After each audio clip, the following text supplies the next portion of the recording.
प्यार सच हो तो लोग पिछड़ कर भी मिल जाते हैं। नित्या की शादी के लगभग 1 साल भी नहीं हुए थे और उसका तलाक हो गया था। नित्या के घर वालों ने ज़बरदस्ती नित्या की शादी करवा दी थी। शादी के कुछ 3 महीने बाद उसके पति राकेश का व्यापार बदल गया। वह नित्या से हमेशा झगड़ा ही करता रहता था। राकेश एक कंपनी में काम करता था और रोज़ शाम को देरी से घर आता था, क्योंकि वो ऑफिस के बाद वो दारू पीने के लिए रुक जाता था। घर आकर तो इतने से हर छोटी छोटी बात पर उस बहस करता था और आखिरी खोटी सुनाता था।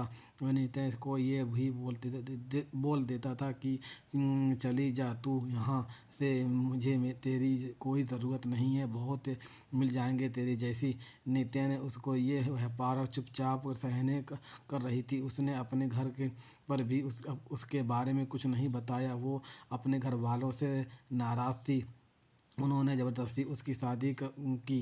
शादी जो करवाई थी। नित्या न्यासा से प्यार करती थी और जब ये बात नित्या को घर वाले को पता चला तो उन्होंने ज़बरदस्ती शादी करवा दी। नित्या इस वक्त कुछ ही कर पाया, क्योंकि नित्या के पाने के निधन से खिलाफ पुलिस से कंप्लेन करवा दिया था कि नित्या को वो परेशान करता है और उसी कारण कुछ दिनों के लिए जेल में ये था। ये सब के बारे में नित्या ने नहीं पता था। नित्या अपनी शादीशुदा ज़िंदगी बहुत परेशान थी। कुछ महीने ऐसे ही चल रहा था। राकेश थोड़ा ही बदल था। फिर नित्या ने सोचा कि वो अब और उसी रिश्ते में नहीं रह सकती और उन्हें राकेश से तलाक लेना का फैसला कर लिया और फिर उसका तलाक हो गया।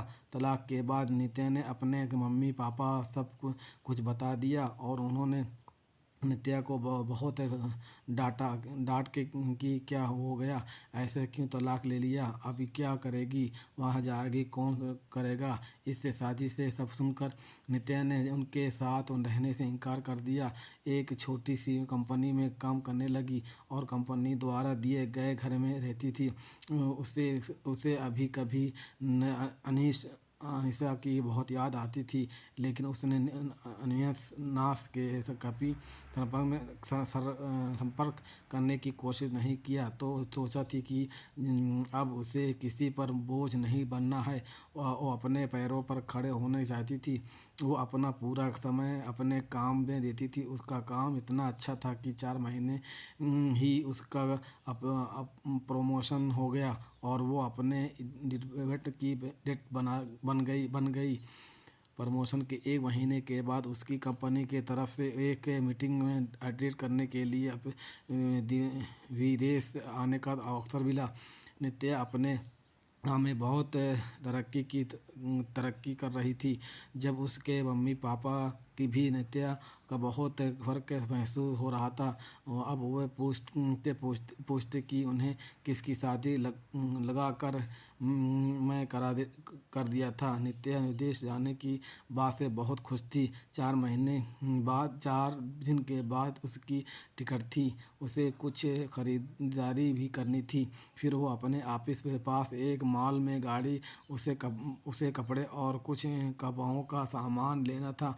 वह मॉल में घूम रही थी, कपड़े खरीद रही थी। पीछे खड़ी देखने लगी कि वह बिल्कुल अपने आँखों पर नियंत्रण नहीं कर पा रही थी। इंसान और कोई नहीं निशान था।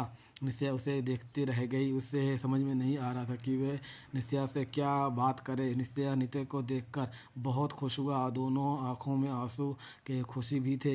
निदेश ने पूछा, यहाँ तुम अपने पति के साथ हो क्या? नित्या ने उसे नज़र चुराते हुए बोली, नहीं नहीं, ने पूछा थी। उससे तलाक हो गया और अब उसे अकेले ही रहता है। अनीश ने इसे पूछा जा रहा था। उसने बोला, कुछ बोलो। नित्या कहाँ से जाने लगी।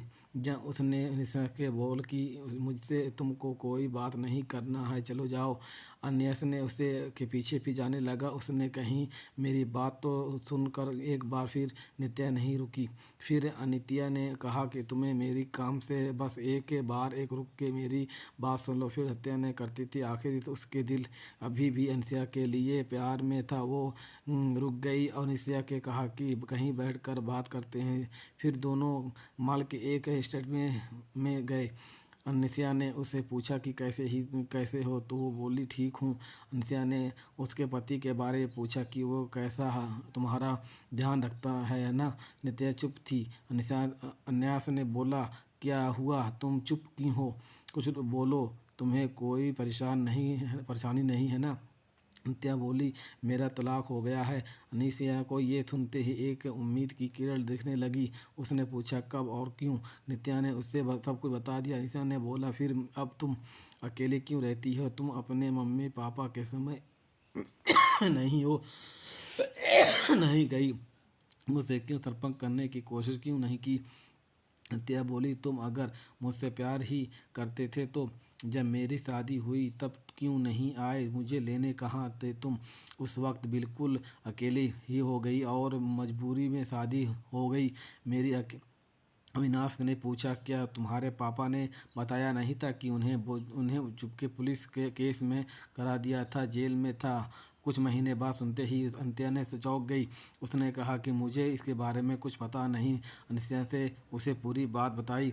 अनिसिया बोली, मैं माफ़ी मांगती हूँ तुमसे, अपने पापा की तरफ से। अनिसिया ने कहा, अब तो बात को जाने दो, मैं भूल कर चुका हूँ, ये सब अभी की बात करो। नित्या ने इन्हें देखकर उसने छुप किए